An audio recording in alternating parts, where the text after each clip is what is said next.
Hello, everybody. It's Sean Kokoska, founder of Icon Coaching, and I'm so glad you're here with me today. Now, Lee Brown's going to be joining us in just a moment before we begin. Oh, there she is. Hey, Lee, how are you? We had a little bit of technical issues leading up to today's webinar, yet here we are. So at Icon Coaching, gang, we bring the proven best practices directly to you from those real-world icons that are actually doing it.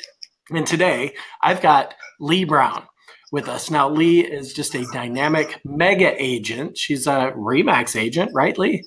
Yeah, that's why you can't call me mega.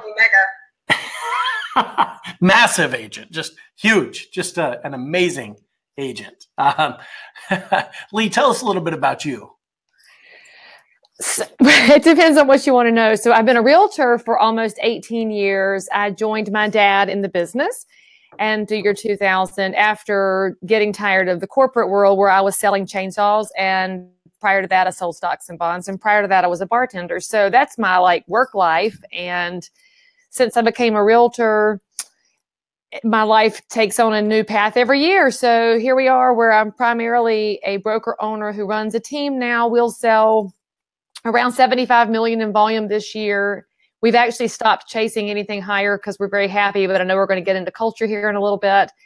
And I spend about a third of my year on the road doing motivational speaking and training for realtors, mortgage lenders, and I'm moving into other industries on that as well. That's fantastic. So tell me, how do you balance all of that? You're spending a third of the year on the road, yet you've got real estate sales, you got your team. How do you balance it all? Okay, there's no such thing as balance, and anybody who tells you there is full of shit because it doesn't exist. So I just know how to manage my time. I get up at 4 a.m., which most people won't do, but that's why I'm successful because I do things most people won't do.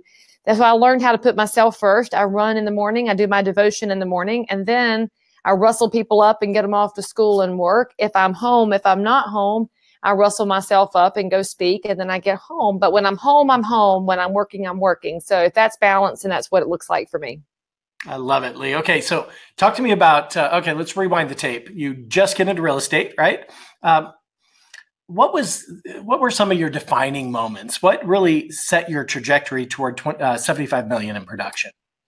So do you really want to know? When I had been in the business for 1 month, my dad dragged me to Atlanta to a Star Power Buyer University, where you might have been one of the presenters. Actually, Buddy West was there, Alexis Bolin was there, Rob Birkland was there, and Todd Crockett was there. In fact, it's the one where Todd Crockett asked somebody in the audience to kiss him, and he wound up marrying that girl for a little while. Right. Yes, so that was 1 month in the business because my dad was a top producer in Charlotte. He's retired mostly now, but his whole thing was, don't even waste time with stuff like GRI and these basic classes. You go where the best are and you learn from the best. And so at 1 month in, I'm learning from people doing 300 and 400 and 500 deals before I'd even sold my first house.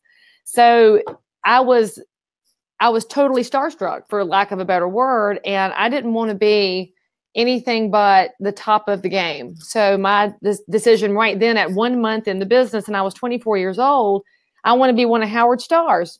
Never made it, hey, but, created my own path at some point. But it was, you play better golf with better golfers. And that's been proven forever. If I want to run faster, I'll run with faster people. So that's how I got moving fast, and I cut short my learning curve. And it's still out there if realtors are willing to get off their dead butts and go do it instead of just sitting around feeling sorry for themselves. That's fantastic. All right, Lee. So you didn't make it as a Star Power star. However, you are an icon. So congratulations to you. This is a pretty big deal. So tell me about your team, Lee. Tell me about your first hire before you explain the whole organizational structure. Yet, what was your first hire? Well, my first hire was a buyer agent, which is proof that I did it wrong from the very beginning. But I hired a buyer agent because I hate working buyers. I really enjoy working with listings and sellers because I'm a bottom line person who's not afraid of confrontation. I cannot handle all that mushy gushy, warm and fuzzy you have to do with buyers, even though I've loved the people I've worked with. So I hired somebody to take that off my plate, but we didn't have the administrative piece firmly in place. We didn't have our foundation good. And so because of that, my team was a revolving door for probably about 6 years before I finally figured out how to do it right. I'd hire and fire and hire and fire because I was always in reactive mode. Oh, dang, we need somebody. you've got a license. Come on, join the team. And then like 30 days later, you hate them and you're passive aggressive like me. You make them quit. And so then you got to make them quit. And that's so much work. But then I finally got the right administrative people in place and got my attitude fixed because my attitude was not good at first. So there's all these little moving pieces because realtors have control issues. They have ADD issues. And they have zero idea how to do human resources and management, but yet they put themselves in human resources and management positions as team leaders. Yes, we do. There's no doubt about that. Okay, so you hired your first buyer's agent. How did you go through that recruiting process? Talk to me about that. She was willing to come work for me. So I said, come on and work for me. I mean, it wasn't a recruiting process. So I'm pretty sure that the way that I hired people for the first 6 years of running a team was exactly how most realtors hire somebody. It's, oh, you're in the office next to me and we've had 4 glasses of wine together and we get along. Let's just buddy up. You can come work my leads. And then they find out they don't share work ethic. They don't share values. They don't share business practice beliefs. It's a hot mess. And so I wasn't ever recruiting. I was reactively hiring. So if we had too many leads, I'd go hunt somebody down. So nothing that I did those first few years was done correctly. Okay, so let's fast forward a little bit. What do you do today that you didn't do back then? So now people come to me, which is what happens when you've built a name and a brand in the marketplace. But before I had people coming to me, let's go to that gap between today and when my business was not running smoothly. I love hiring new home community reps. And so my 2 buyer partners that I have now, one of whom came from a new construction deal that I worked with her, where I was the buyer agent and she was the builder agent. And I stayed in her space because she was trying to keep me away from the client because she's used to bad realtors. And so I loved her definite persistence and her ability to talk to the consumer. So I went after her when the market tanked because she was in $1 million plus neighborhood and she was dead in the water with money. My other gal had been working new construction neighborhoods in different parts of town, but she lives near me. And so she was working for another team where there was a personalities and values and culture clash. So she came to me and said, I can't work for this particular realtor anymore. So can I work for you? And she also came from that new home background. I love new home agents because they know how to sell. They know how to sell specific inventory and they crave a weekend off. They crave being able to sell across the market because they're stuck in a particular segment. So they've got a whole desk drawer full of people. And then generally they've got a decent pipeline of future listings because they sold great properties. And if you're somebody listening to this and you say there's no new construction in your market, I'm going to tell you you're wrong because there might not be giant production new home builder neighborhoods with people on the stock exchange, but there's probably a builder in your market who's got some hostesses or people who work for him or her on nights and weekends. Those are the people you want because they know how to sell, but they don't have the bad habits of general brokerage agents. Gotcha. Okay. So a follow-up question to that. Once you've hired somebody to the team, how do you make sure they're the right hire? I don't do the interviewing. I learned that lesson the hard way because as a realtor, think about it this way. You go to a listing and you spend all your time telling them why you're great. I'm awesome, pick me. So then we take that into an interview and we say, I'm awesome, come work for me, forgetting that the person across the table actually needs to sell themselves to you because they're going to carry your name around the marketplace. So the way our team operates, if somebody wants to join us, they interview with the team first. The admins get to have a say, the other agents get to have a say. And if all of those folks are happy, then they say, all right, Lee, we like this one. At that point, I'm really a rubber stamp because they're all going to have more interaction with each other anyway than they are with me because I really am the face and the name of the team. I handle some listings, but primarily the marketing and the brand positioning of the team. So let them have some power over that decision. It's very easy to let go of the control once you do it the first time and realize you're actually not the be all end all. And if you have trouble letting go of the interview process, I bet if you do what I did and check your past client database, you've got a headhunter in there. So one of my favorite past clients is a headhunter. She was glad to give me interview questions and she's interviewed some people for me before because she knows how to see through the exterior into how somebody's actually going to behave. She knows behavior. She knows personality characteristics, how to read a resume. And she handled the first round for me on several people. So it's okay to ask for help. And I'll also tell you one of the tricks I got from a friend a long time ago was if you're posting a position to suggest that they send in their resume as a PDF, because it'll eliminate about 75% of your applicants who are going to send it in as a DOC. And then they're not paying attention at all. So don't even read the resume and don't interview them, because you're realtors. You're going to try and cut them some slack. But these are the people that are going to hold your name in the marketplace. You can't cut them slack. You've got to make sure they're focused. Well, this is true. Now, speaking about cutting people slack, once they've joined the team, tell me, what standards have you implemented? And before you answer, we as leaders, we have a choice. Once we implement a standard, which I'd recommend being around lead measures rather than lag measures, the things that we can actually control. Yet once we implement a standard, then we can either shrink the standard to meet the person, or we can stretch the person to meet the standard. So Lee, tell me about the standards you have for your team. I had to change my standards, because part of the reason my team was a hot mess for the first 6 years I was running it is because I expected perfection. And when you expect perfection, you're going to be disappointed, because real estate, funnily enough, is conducted by humans with humans in transactions that we can't control the outcome of most of the steps involved. So when I expected perfection and people didn't live up to that for whatever reason, I would lose my temper. And so that's part of why I had a revolving door. My expectations were out of whack. And so I read a book by my favorite coach. His name is Dan Sullivan, and he has coached more entrepreneurs than anybody else in the world. And he's not a real estate coach, which is why he's even more credible. And so in talking to him, he has a book called The 80% Approach. And this is where I love realtors, because most of them immediately tune me out. They think I'm talking about the 80-20 Pareto principle. Different rule. Dan's thing with the 80% approach is that if somebody gets something done correctly, 80% of the time, you're already head and shoulders ahead of your market, because they don't do anything. They think about it, but being focused on perfection, they don't get anything done, because nobody ever gets there. So if you allow people to get it right 80% of the time, they'll actually surprise you, because they'll do it better than that. So you will leave room there for failure.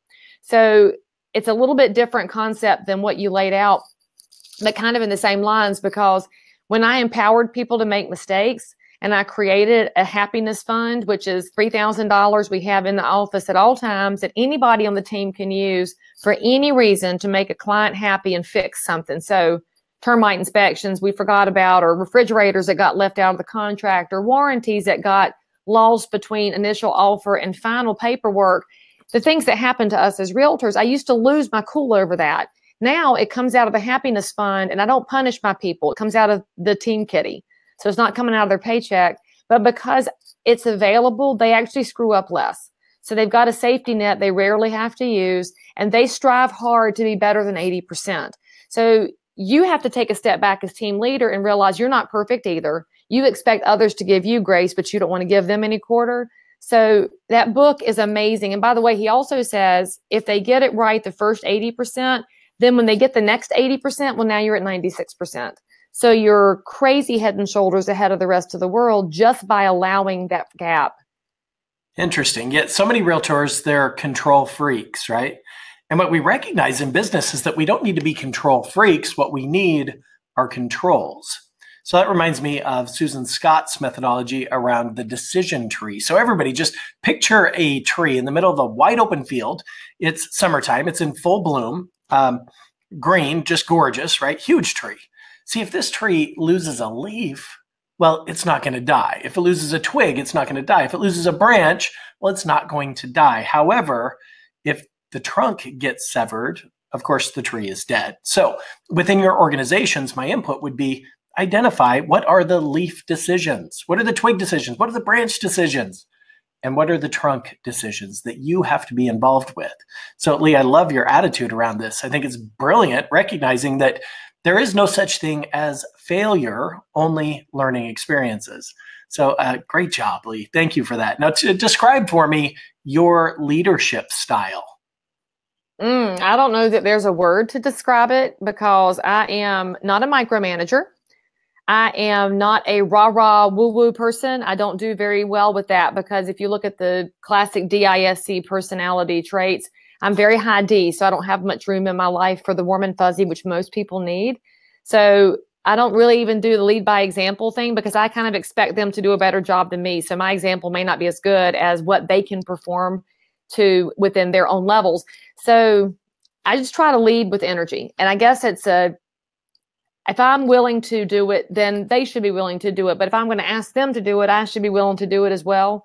I'm not above anything that happens on my team. I'm not above any decision or any action that happens. And I'm also responsible for every action and every decision that happens. So I don't know what the word is for that. It's just who I am. And when you lean into who you are, so I thought for years I needed to change. I needed to be more of a warm and fuzzy person and needed to be more patting people on the back and hugging them. But I don't need to be that way because they know who I am. But I honor who they are. They honor who I am. And we just make a decision that how we're going to operate as a team fits certain expectations. And it's not about us being different than who we are. That makes sense. Well, it does. And thank you. Tell me, how many direct reports do you have personally? 1, 2, 3, 4, 5.5. 5.5. All right. Gotcha. Very good. And let's see, could you just real quick describe your lead generation models to everybody on our webinar? So they're actually not lead generations because I hate the word leads. I think that's what causes realtors to do a bad job with follow-up because they're thinking about these leads as not real human beings.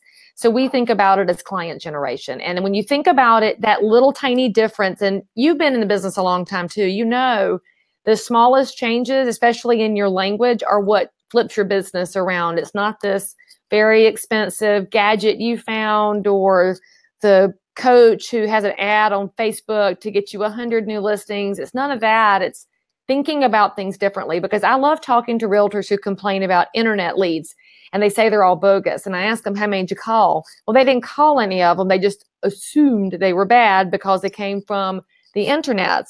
But if you start thinking about these as potential future clients and not as leads, you'll pick up the phone because you know that you're due for a good cash buyer. You're due for somebody that's awesome because you just had a real jackleg who ate you alive. Well, then you start calling people. So long story short, when we look at client generation, the bulk of our business comes from our clients sending us great people.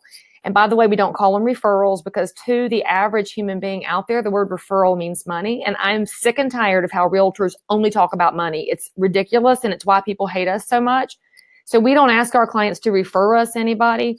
We just ask them if they could recommend us. Would you be an advocate for us? And so think about it in the way that Facebook does. Facebook says, you put in there, I need a hairdresser. And Facebook says, looking for recommendations. Facebook doesn't say looking for referrals. So they get how normal people talk. So we're always thinking in those terms. And in fact, this week, we went out to our vendors with gratitude. So next week is Thanksgiving, right? So most people are going to do their thanks stuff next week. Well, we did ours this week for our vendors because we expect them to be with their families next week. One of the girls on my team who is an amazing cook, she made homemade pies and they were hand delivered to our best vendors. And we thanked them for being our partners in the business. Well, we have an expectation of our vendor partners that they're going to send us a name during the year. And that's what we tell them. We expect you to send us somebody in the course of the year. We don't ask you for a referral. We don't ask you for, too many buyers and too many sellers. Just send us a somebody and we'll chat with them because our job is to take that conversation further. So we talk to our vendors for recommendations. We talk to our clients for recommendations. Next week is when we'll do our gratitude to our best clients. We call them our diamonds. They're the ones who bird dog for us. And when we go to them, we're going to ask them for a somebody to talk to. And then we also have a lot of agent referrals that do come in. I do use referral there because it's within the realtor world. And as somebody who's out there actively volunteering and speaking inside the industry, the reward for that, even though you're not always paid to go in front of other people, is they think of you when they think of your area. And so we're very honored to work with a lot of clients who move here from other parts of the country based on the fact that their realtors know us. Undoubtedly. All right. So we recognize that 55% of our ability to connect with people is based on our body language, our facial expressions, things of that nature. 38% is tonality, it's rate of speech, it's use of pause, things like that. And just 7% of our ability to connect with people is based on the words we choose. Yet, Lee, you evidently emphasize the words that you use. We have a question that came in from Matt Thompson. He said, interesting how important language is. Curious where Lee gets her language training, any books, TED Talks, et cetera. I mean, I read everything, Matt. So I subscribe to the Harvard Business Review, and I highly recommend that any astute realtor subscribe to that because it sounds kind of scary because it's Harvard, and frankly, realtors are not rocket scientists. We're a little bit too big for our britches for the amount of education we have. But the information in there is far and away the best stuff I read. I also do a lot of research on NLP learning styles, and that's going to talk about how adults learn. So you talk about only 7% is the words that we use, but I'll point out here, the average adult attention span is now 3.7 seconds. And so when your attention span is that short, you do have to have the tone of voice and the engagement with body language and eye contact, but you've only got a couple of words to get in front of them. So why in the hell do realtors use these words? The greatest compliment you can pay me is the referral of your friends and family. That's what you use your 3.7 seconds on, something that's canned and fake and terrible. And I don't care how many times you say it, it ain't going to sound like it's your words because it's disgusting. And so you got to think about a way to talk to people in your words, in your colloquialisms that relates to them. So I am never going to talk like somebody from up north, because if I let go of how I talk, I lose my ability to keep them beyond 3.7 seconds. And as realtors, a lot of us are using the same words we've always used because it's what you were told you should always say.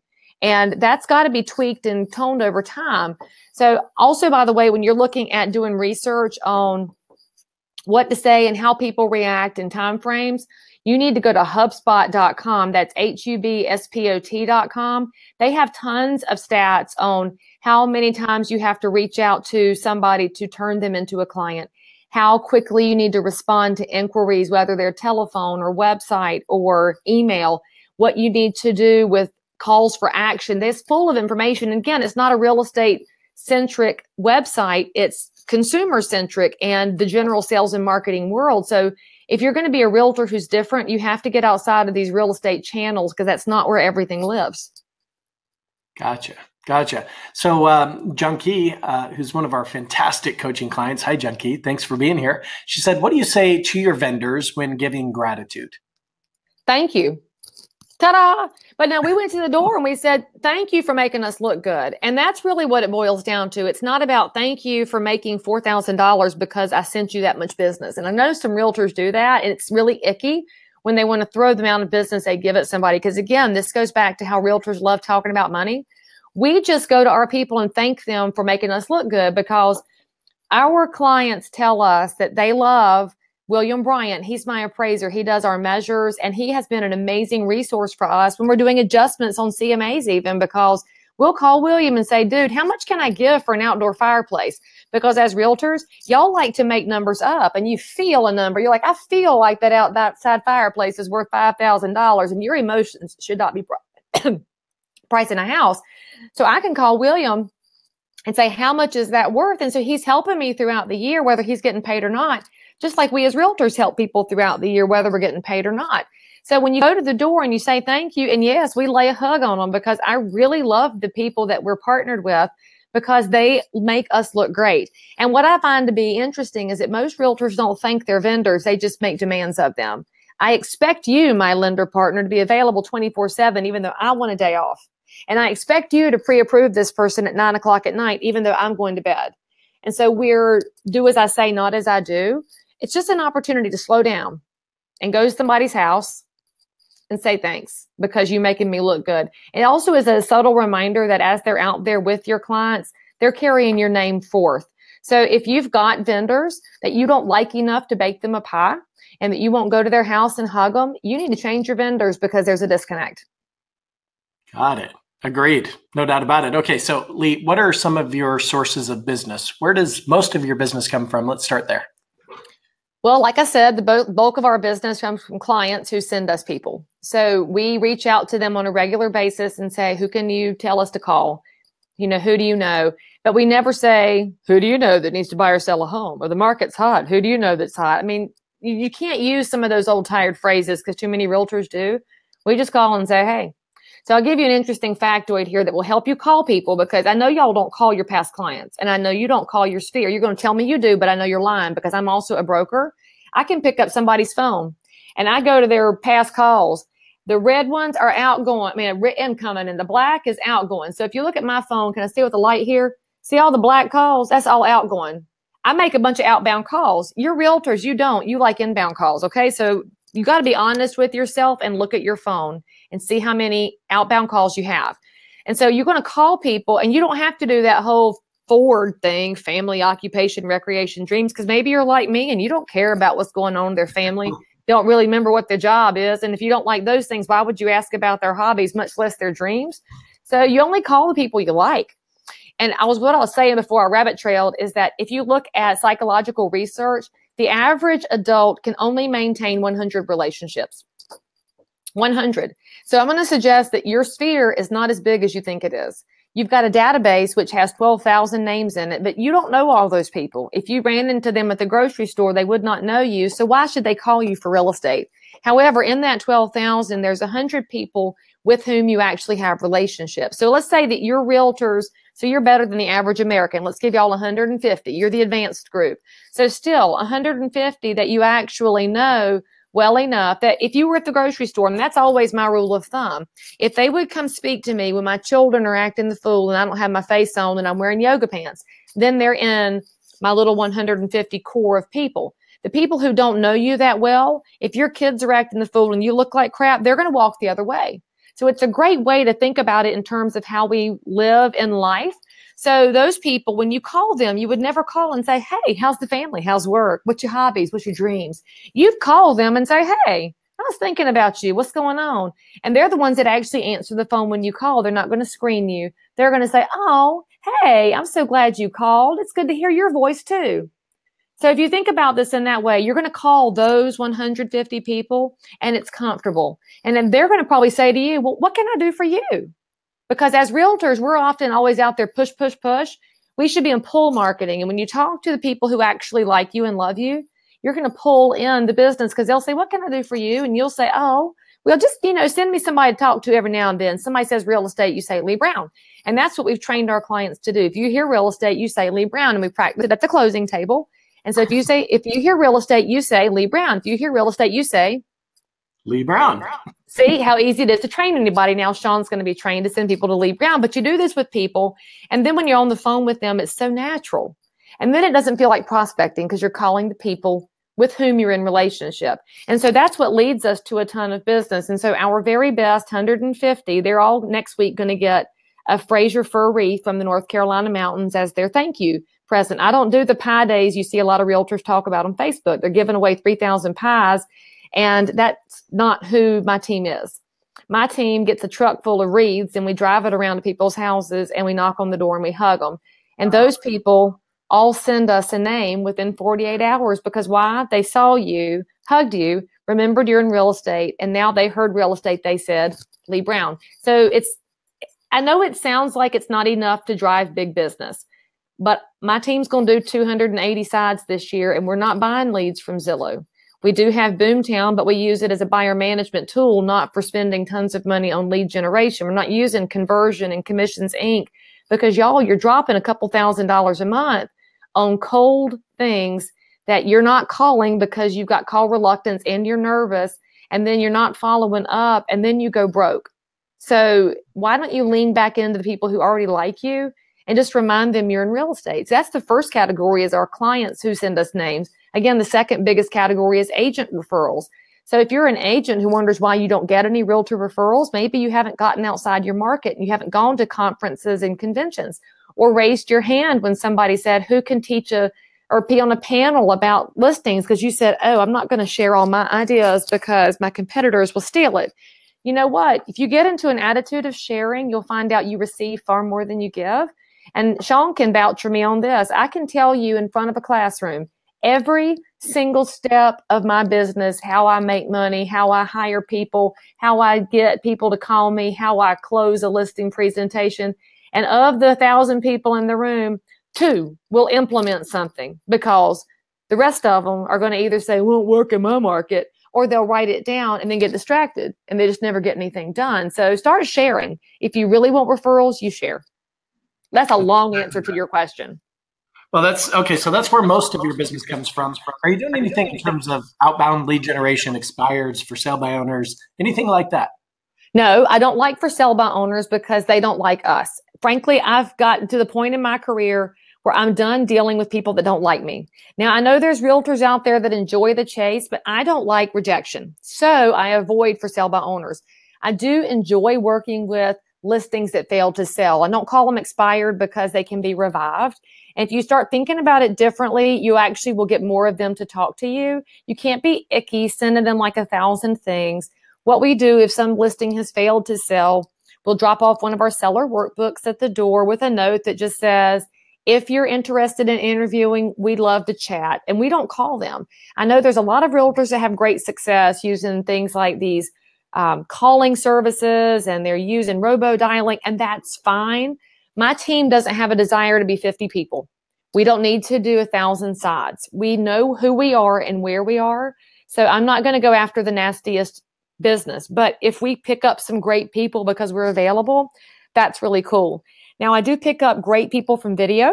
I pick up wonderful opportunities from Facebook, and we actually are getting some great at-bats from radio advertising, which I love my radio advertising. Okay. Well, let's talk about that just for a second. I've got several clients that are investigating that. I've got others that have been doing it successfully for years. So how did you start in it? Okay. So I'm not going to name names, but there's a lead source guy who claims to be a radio expert in real estate. And he prospects realtors and says he'll be the one that makes you make money on the radio. And so when I first thought about doing radio, I didn't name any names, but you know who I'm talking about. And so when I was thinking about doing radio, I reached out to him and he said to me, oh, well, you're not big enough to be one of my clients. I said, all right, fine. I'm a negotiator. I'll handle it myself. So I went straight to the radio station and talked to the sales guy and worked my own deal. And then I reached out to Russell Shaw from Arizona, and Russell is one of the serious icons of real estate. Man's freaking brilliant, and he's hilariously inappropriate, which is why I love him even more. Russell told me what to say in my ads, and so I went to a fellow realtor who told me what to say, negotiated my own pricing with the radio station, and radio is a 400% return on investment for me. Actually, it was 410 last year. It's down to 400 this year. And I spend about $60,000 a year on radio. The interesting thing about it is that brings in listings. I get like 1 out of every 20 opportunities is with a buyer. But the people who call from my radio spots are sellers, and that's who I want right now. So I very much enjoy that. So I'll tell you, you don't have to hire a third-party source. You reach out to somebody that's doing it well. In fact, all of my ads are on my Tumblr page. And I know Tumblr's full of porn, but my site's not full of porn. It's just got my radio ads on it. So go listen to them. And if you want to copy them, go for it. I have a lot of realtors in Charlotte that have copied me on that, but they only stick with it for 2 or 3 months because radio is expensive. So if you're going to get into radio, you have to be committed to at least a year because it will take that long for the person listening to it to get comfortable with your voice and feel like they know you, so that you can have the experience I did today where I was at the Christmas show this morning with my mama, and the guy from the local TV station walked over. He was doing some interviews with people in the line waiting to get in. And he came over and he's like, you look familiar. And I said, yeah, I saw you 2 weeks ago at our church barbecue. And he said, I know your voice too. He said, wait a minute, you're the girl on the radio. And I said, yes. And he said, I'm not bragging. I'm interviewing for a job. So he quoted my ad back to me. That's what happens when you've been on the radio for a while. And then the lady behind him in the line said, oh, I listen to your ads too. Can I have your card? So that's what happens when you do it long term. But I'm going to tell you this. If you're thinking about putting your toe in the water for 3 months, save your money. It's not going to get you anything.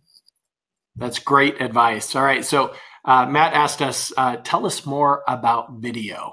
How are you using that? How are you leveraging it? Okay, Matt, look, I know why you realtors don't do video. You've heard me probably teach before, and you know I've been saying this for years. Y'all don't do video because you think you're fat and old and ugly and stupid, and people don't like what you have to say, or you don't know what to say, or you don't have the right equipment, or you don't have the money. There's all your excuses in one sentence, okay? This is my video camera. It's called an iPhone. Ta-da! It's nothing fancy.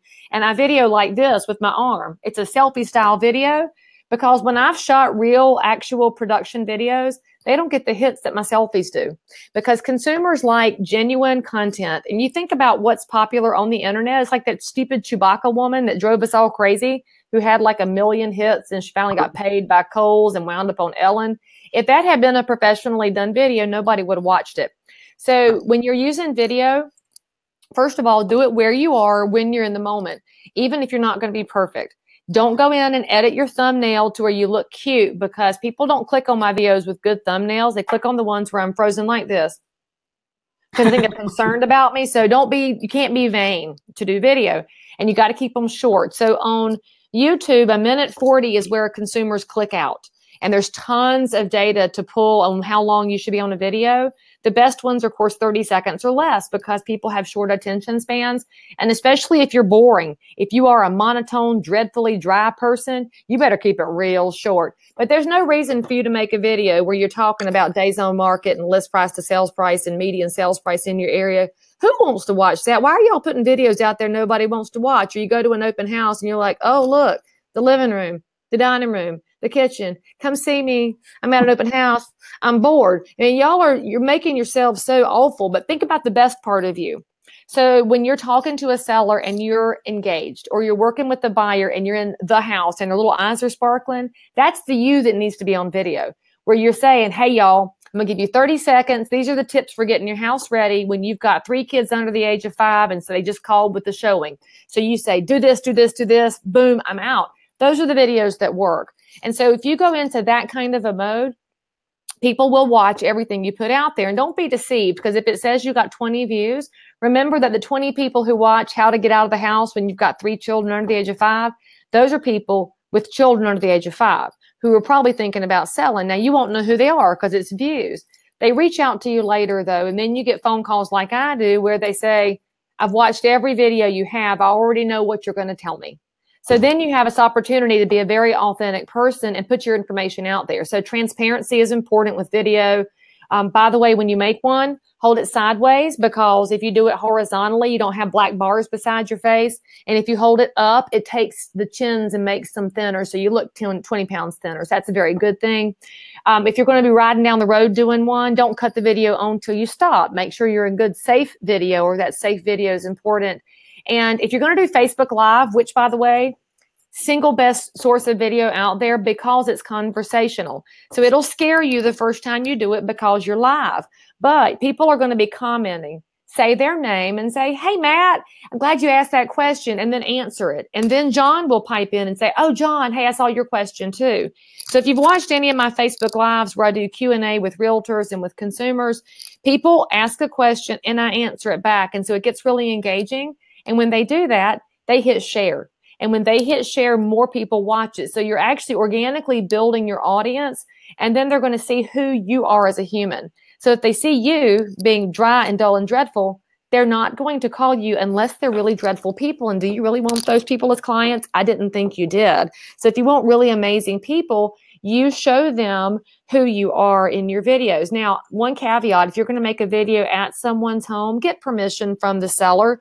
So if I make a video at a house, I talk to the seller and say, hey, do you mind if I go live at the open? The sellers are always thrilled about it because they love additional marketing, but it's highly professional to ask permission first. And if you're showing a house, let the listing agent know if you're going to make video, and then don't show the identifying characteristics. So don't show the outside. Don't tell the address, because you got to think about people's safety as well. Undoubtedly. So good job. Give us some, just a couple of quick tips in terms of some of the subject or key talking points of some of the videos you've done that have been successful. So what you want to think about are the things you tell people on a regular basis. For example, with buyers, how do I qualify for a mortgage if I've been a renter for years? So call your lender and say, what are the top 3 things I need to tell them, so that your information is coming from an actual expert and not your realtor anecdotes. How about doing one that is honestly how to get ready for a showing in 10 minutes or less? That's one of my most popular videos. Another one is little tips around the house. I did a video showing how you keep deer out of the flower beds and how you use Tang to clean your dishwasher, and those little tidbits that those are fun videos to watch, and they're also helpful to people.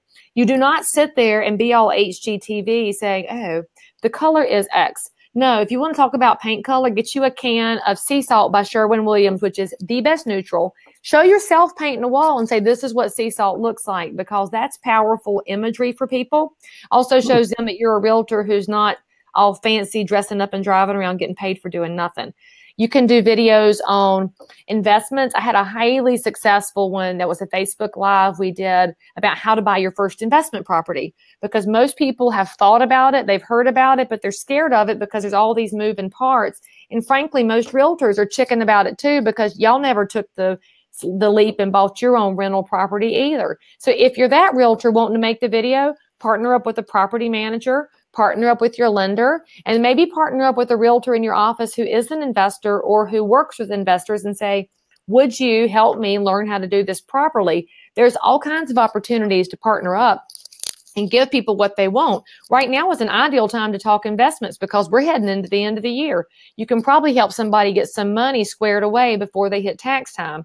We're looking at a stock market that's at record highs and continuing to climb. You may have clients that want to take some equity out while it's high and reinvest it where it can get great cash flow because we know the next recession is on the way. So are you ballsy enough to tell your clients that the next recession is on the way? And if you are, put it out there that you can help them hedge their investment portfolio by buying real estate. This is really great stuff to put out there. And you can also, by the way, with buyers, tell them a few things to look for in a house. And you say, hey, when we walk in the door, shut up, because a lot of videos are happening on behalf of sellers right now. So I don't know what they're listening to. So you be quiet.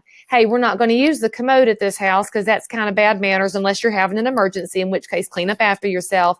Hey, we're going to lock the doors. Hey, we're not going to touch anything. Hey, we're not going to root around in the cupboards in the bathroom.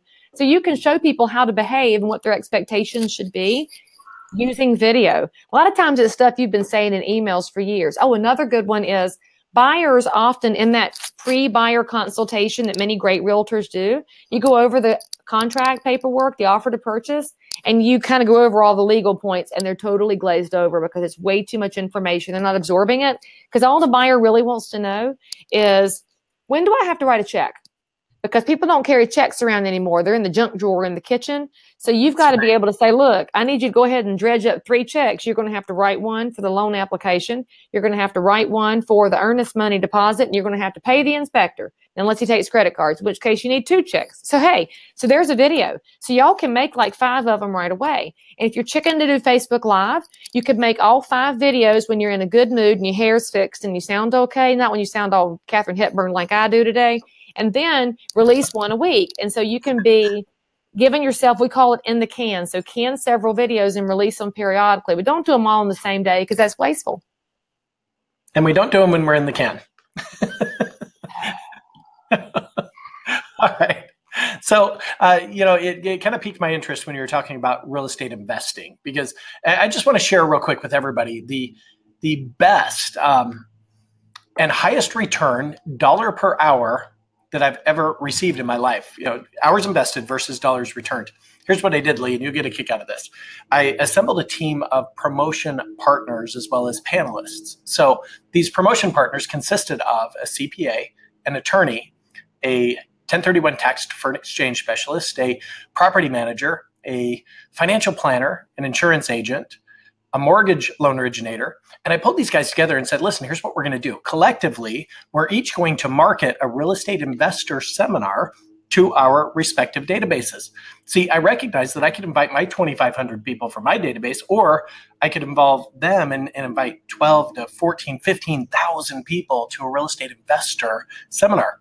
Plus, I didn't have to write all the content for this thing. I didn't have to present the whole thing, right? What I did is I had each one of them take the stage, 10 minutes each, and just give them the best of what they've got from their segment in the industry. So 1031 tax deferred exchange specialist talked about how to screw the IRS out of the capital gains, right? The financial planner talked about how to take your 401k and convert that to a self-directed IRA and invest your own money in real estate and make more money than your 401k will. So they did all the content. What I did is I took the stage last and I told them about the opportunities that existed, just walked them through an APOD.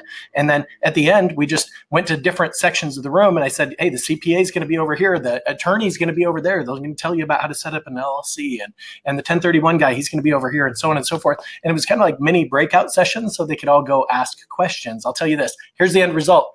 Within 30 days, I placed 8 properties under contract with an average sales price of $832,000. And back then, the median home sales price in Denver, Colorado was $172,000. So I more than quadrupled the average sales price and made about $200,000 in a very short period of time. So gang, I'd encourage you to grab a hold of that idea and leverage what Lee's talking about. Use video to promote the heck out of this thing and take that and soar with it. Well, and you also protected yourself from a liability standpoint because you weren't out there pretending to be the expert in all of those different aspects of investing. And a lot of realtors put themselves at risk, either making stuff up or acting like they know things they don't know. It's much better to lean into other experts and let them be experts and you be the guy who brought them together. That's huge. Well, thank you, Lee. And I trust you all take that idea, run with it, because you are the expert. You have the opportunity to do just that. Now, Lee, I've got another question for you. What technologies do you leverage that increases your productivity and increases profit? Oh, what technology do I leverage? So DocuSign, Dropbox are my favorite things because when I travel, I can still conduct business just with those two tools. Frankly, I don't need a whole lot besides my cell phone, DocuSign, and Dropbox. When you're thinking about how technology can improve your leverage, I want you to think about it differently because a lot of people think about it in terms of I can touch more people. I'd rather touch the core, my little tiny 150 people more deeply. So think about it this way. On Facebook, which Facebook is one of my favorite technologies to leverage. And it's not the one most realtors think of because you spend so much time there and you don't make any money there. So if I see on there that somebody has passed, well, I'm going to get a sympathy card out in the mail, hand addressed with a stamp on it, and I'm going to tell them I'm praying for them. And then they're going to get a pound cake delivered to their house if it's somebody in my service area because I'm Southern, that's what people do around here. So you're going to take that relationship deeper. So Facebook allows me the opportunity to be a better human. And that's what increases my productivity because if I go to the house, there's going to be 20 other people there hanging out. Well, now I'm being a good human. And I'm also saying hey to people and hugging them. And I know that sounds really not like a good answer to your question, but sometimes y'all are thinking too much in terms of shiny gadgets and you forget the best part of you as a realtor, which is your ability to connect. And technology actually gets in the way of that. So if you lean too much into text, you stop connecting with people. So I use video when I text people. I'll send videos out all the time. And in fact, if I get an inquiry to list a house, here's what I send out. And I've been doing this since 2011, although there are some speakers now are stealing my stories, but this actually happened to me. All right. So it's kind of cracking me up. You know what I'm talking about, Sean. People kill me. So I have this little camera on my cell phone. I already showed y'all that before. And before I had BombBomb, so I love BombBomb. That's BOMB.com. If you're part of a big brand, you probably have a deal set up with them. If you're an independent and your company doesn't have a BombBomb set up, if you tweet at BombBomb and say, at Lee Brown said you give me something free, they will, because I don't have my account for free yet. And so I'm going to keep making them give stuff away until they let me have it for free because they're cheap like that. So I'll send a video sideways and you record it. And so if you inquired about selling your house, I say, hey, thank you for inquiring about selling your house over in Porter's Landing. I love that neighborhood. I can't wait to interview with you about selling your home. I'll be following up shortly. So I send this very quick video because you who send a text may be not heard correctly because you can't hear inflection and voice in a text. If you send an email, it's going to sound pretty stilted and dry because you're going to offer a free CMA. Like anybody charges for a CMA. Why do y'all say it's free? I mean, it's so stupid that we think that's a great gimmick to offer. So why don't you just tell them you want to interview for the job? Because that's the phrase that people repeat back to me. Most realtors go into this I'm number one, I'm awesome. I go in from a position of humility, man. I know you're hiring and I want to interview with you and tell you why I'm a great choice. Video allows me to do that in 10 seconds. And they can see my eyes if I'm looking at the camera. So when you're making a video, this little dot over here, that's your camera. Look at it. If you look over here at the record button, you're kind of like Ola Mills and you're looking slightly to the left, and that's not cool. So talk to them and they can hear your voice. They can see your energy. And if they do what happened to me, I was coaching my daughter's softball game and I got this really great inquiry in from a farm I've been geographically hitting for months. And they saw in the video that I was busy. So they gave me plenty of space to call them back later because they knew I wasn't just some realtor saying, oh, I'm busy right now. They knew that I was in a place where I needed to be. So what I want you to think about is how video can be leveraged using your phone in that little 10 seconds. And by the way, if you're on date night with your spouse, as realtors, we're terrible about protecting our families. And a lot of realtors go through multiple divorces because they don't protect their loved ones. You can have these little videos recorded. So just don't put the name of the neighborhood in there. I've got 4 canned videos. One is day and one is night and one is summer and one in fall. So there's a day, night for summer, fall.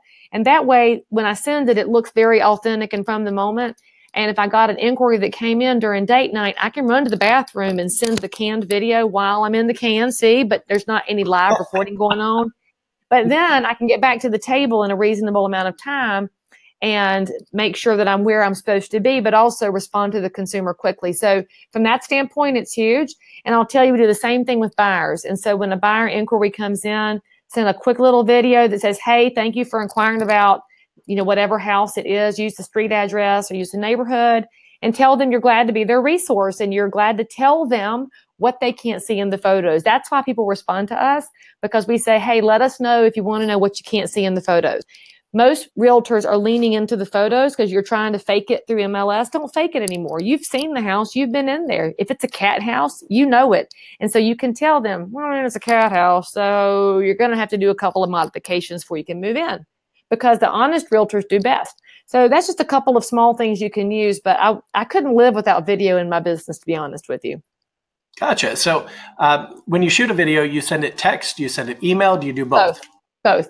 Because Love some it. people are text and some are email. The reason I use BombBomb is because if you send the email from your camera, it comes up as an attachment. People don't open attachments anymore.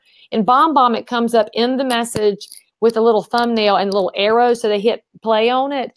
And the coolest part of BombBomb is then I get an email back that says your email was opened. I get another notification that says your video was watched.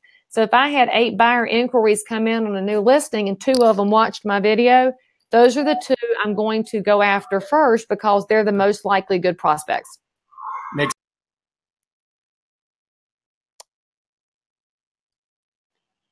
So let's see. We had another question come in. You mentioned culture is a critical aspect to the success of your team. What is your culture on your team, and what have you done to create and enhance that culture? So our culture is defined by our team hashtag, which is #MoreThanHouses. Our whole goal is to be perceived as not realtors, but as part of our community who are realtors. So everything that we do revolves around how we can benefit our community, whether it's working with the battered women's shelter or sponsoring the local 5K, which we're doing on Saturday because the lead sponsor went out of business and everybody was in a panic. What are we going to do? Well, Lee Brown stepped up to sponsor it because it's our community. So when you start thinking about how you want to be perceived, that should drive what your culture is. It's okay if your team culture is to chase 250 million in volume. That's fine. That's just not who we are. Every year in December, my team and I have what's called Team Advance, and that's something else I picked up by going to Star Power conferences years ago. We're not looking at a retreat because that's looking behind. We're looking ahead. And at Team Advance, we decide what our individual goals are for the year.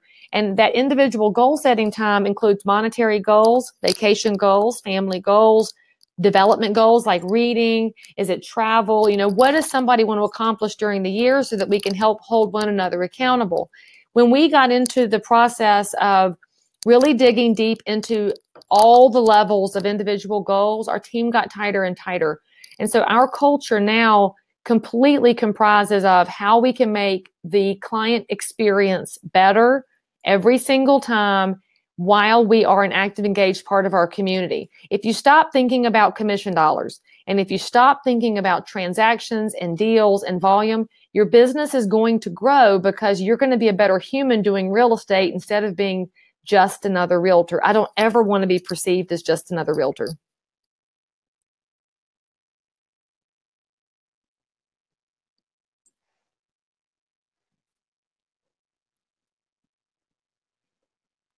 I have no idea what you just said. I think you're still on mute. Okay, goodness. Thank you. That's okay. There's little people in your house, I think. Yeah. So many people are attached to the outcome. So talk to me about, how did you remove yourself from that outcome? I mean, it seems as though you've just said, hey, I'm going to be a great person. You're going to like me or you're not going to like me. And I don't care either way. How did you just remove yourself from it? Talk to me. I mean, you just hit a certain point in your life where you have enough money. I mean, I really don't understand people who never have enough, because that means something else in their life is unsatisfied. I've got an amazing husband. I've got 2 kids that I wouldn't trade for all the tea in China. Even on their worst days, they're mine. And I love realtors. I love my volunteer job. I love the work I get done on political advocacy. So if I wanted to just chase money, I'd have to give up something else that means something to me. So I'm looking at life differently the older I get. And in particular, my whole team looks at it differently. And we all had this moment last year. We had released 2 people from the team because, it just wasn't a culture fit. They're not bad people. That we love them as individuals. It's all good stuff, but it was just time for them to go somewhere else. And it was cool. And we all sat around and said, if we don't make any more money this year, it's cool. We're all cool. And we came to this decision that we wanted to hang tight with where we were, but deliver a better client experience and then protect our family and personal time and do more. So this year, our numbers have pretty much stayed flat, but we've done more give back in the community, and we've done more community service events, and we've spent more money helping our community, and we're all really happier. And there's no risk of anybody leaving the team because everybody is Lee Brown. And it was really interesting. A couple of years ago, I thought about going off on my own and opening a new firm, being a boutique, because that's one of the things you think about as a realtor. Why do I need a brand? And I said, we need to name it something besides Lee Brown because it's not just me. And to a man, they're like, no, you can't, because you're the brand. Lee Brown is the brand, and we are Lee Brown. And so when I'm promoting the team, it's, well, we are Lee Brown. And when they're promoting the team, it's we are Lee Brown. And so it's not me anymore. And so if I look back at those rough years of team building, I was so focused on protecting my name. It was very egocentric. And the older I get, the more I realize they own my name too. And they're all really great at owning it. In fact, some of them are better at owning it than I am. They're going to do more for my name when I let go of the ego. So maybe it's a middle-aged thing, but I'm also surrounded by, bar none, the best people in real estate. And people keep asking me how they can replicate my team. I'm like, you can't, because you can't have my people. And so until you find those kind of people that understand you are them and they are you, it's just hard to match. But a culture book you want to read, of course, Start With Why by Simon Sinek. Far and away one of the best business books I've ever read. Sinek is Simon's last name. But you're realtors, you don't read. So watch his TED Talk from 2011. It's 15 minutes, very well spent.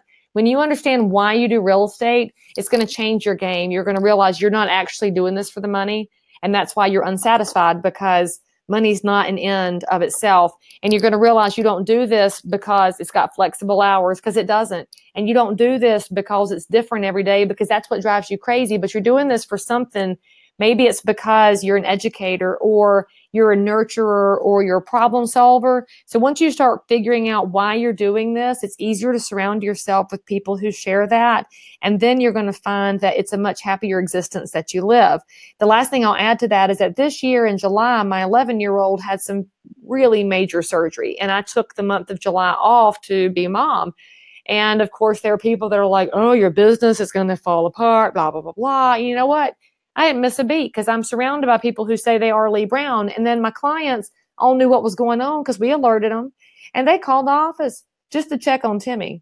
And so when you start realizing that your clients actually do care about you as a human, and again, it's that 150 core people. It's not the giant 12,000 database. They don't matter. Think about the people right here who know your family and care about you as a human. So to this day, I mean, Timmy's doing much better, but we still go through some issues. But if I talk to a client or a realtor, the first thing out of their mouth is, how's Timmy? And when you start a conversation at a human place, talking about transactions in business is so easy, because you're not in a fight right now. You're just talking about, how do you find a solution? It's different. There you go, Lee. So here we are. We're at the top of the hour. I just have one last question for you. And I'm so glad that you went down the path you did, because it's a fantastic segue. I want to understand your why. What is it? So there's a couple of whys in my life, because I have different hats that I have on. So if you ask me why I'm the realtor you should choose to list your home, well, that's easy, Sean. It's because I get my jollies out of helping you navigate the minefield of real estate. You might get blown up, and I might get blown up, but pieces of us will get across the finish line together. And my sellers totally buy into that, because most realtors never talk about the minefield. They talk about the rainbows and the sunshine, the unicorn and glitters. Woo! It's always a great time to buy or sell a house. I'm in there saying, look, the appraisal might miss, and the inspection might find fungal growth, and you might have an encroachment by your neighbor's fence, but it's all right. We'll figure it out. And so I enjoy problem solving in real estate, and I want to convey that to the consumer. My why on the other side of my life, where I am a speaker and an educator, is that I believe God has blessed me with an opportunity to speak behind a microphone that not everybody gets. And I'm going to use that gift to reach other people and help them find a way to make real estate a fulfilling professional choice so that they can change the perception of real estate inside the entire profession in their communities, but they can also create a different existence for everybody they touch. It's phenomenal, Lee. I love it. Well, thank you for your time. I'm just going to throw one opportunity out there, gang. If you have a question for Lee, please type it in the chat box real quick, because we're going to let her go here in just 1 second. I see the 45 people haven't left yet, so. Well, that's a good thing. All right. Well, Lee, thank you for your investment of time. I sincerely appreciate it. Thanks for being an icon with Icon Coaching. It's just phenomenal. And I've really enjoyed our time together. There's no doubt in my mind. So thank you. Thank you. Thank you. You're the best. I look forward to seeing you again very, very soon. Thank you for having me. One last thing. Yeah, one last thing. Thank you for being the CRS president for the last year as well. That's phenomenal. You did a great. I'm the immediate past president now. All right. Well, you have an outstanding day, Lee. Thank you so much. All the best. Take care. Talk to you soon. Bye, everybody.